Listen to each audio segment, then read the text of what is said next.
Supreme court में महिलाओं के रिलीजियस राइट्स पर बड़ी सुनवाई शुरू। मंगलवार को सुप्रीम कोर्ट ने 9 जज कॉन्स्टिट्यूशन बेंच ने एक बहुत ही महत्वपूर्ण मामले की सुनवाई शुरू की है, जो रिलीजियस प्लेसेस पर महिलाओं के साथ भेदभाव से जुड़ा है। इसमें केरला के सबरमिला टेम्पल का मुद्दा भी शामिल है। बेंच की अगुवाई चीफ जस्टिस सूर्यकांत कर रहे हैं और उनके साथ 8 अन्य जजेस भी जो है वो शामिल हैं।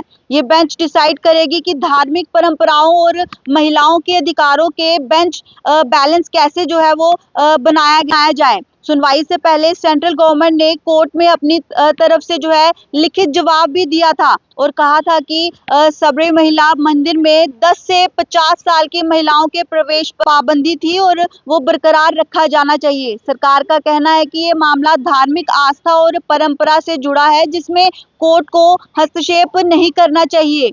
याद रहे कि 2018 में सुप्रीम कोर्ट की 5 जज बेंच ने मेजॉरिटी से फैसला देते हुए महिलाओं के प्रवेश पर लगी पाबंदी को हटा दिया था और इसे गैर कानूनी बताया था। लेकिन 2019 में एक और बेंच ने इस मुद्दे को बड़ा बेंच के पास जो है वो भेज दिया था, क्योंकि ये सिर्फ एक मंदिर नहीं बल्कि अलग अलग धर्मों में महिलाओं के अधिकारों का सवाल है।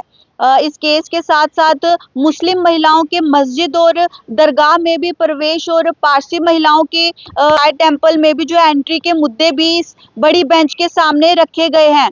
कोर्ट अब कई बड़े सवालों पर विचार करेगी, जैसे आर्टिकल 25 के तहत रिलीजियस फ्रीडम का स्कोप क्या है, आर्टिकल 25 और 26 के अधिकारों के बीच क्या संबंध है और क्या धार्मिक परंपरा फंडामेंटल राइट से ऊपर हो सकती है, और मॉरलिटी का मतलब सिर्फ सामाजिक है या फिर कॉन्स्टिट्यूशनल मॉरलिटी भी इंक्लूड होती है। क्या कोई बाहर का व्यक्ति किसी धार्मिक परंपरा को कोर्ट में चैलेंज कर सकता है।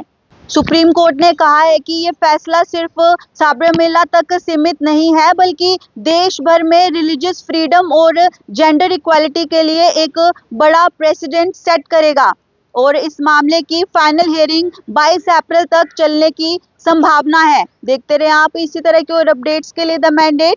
मुझे शिल्पा ठाकुर को दीजिए इजाजत। नमस्कार।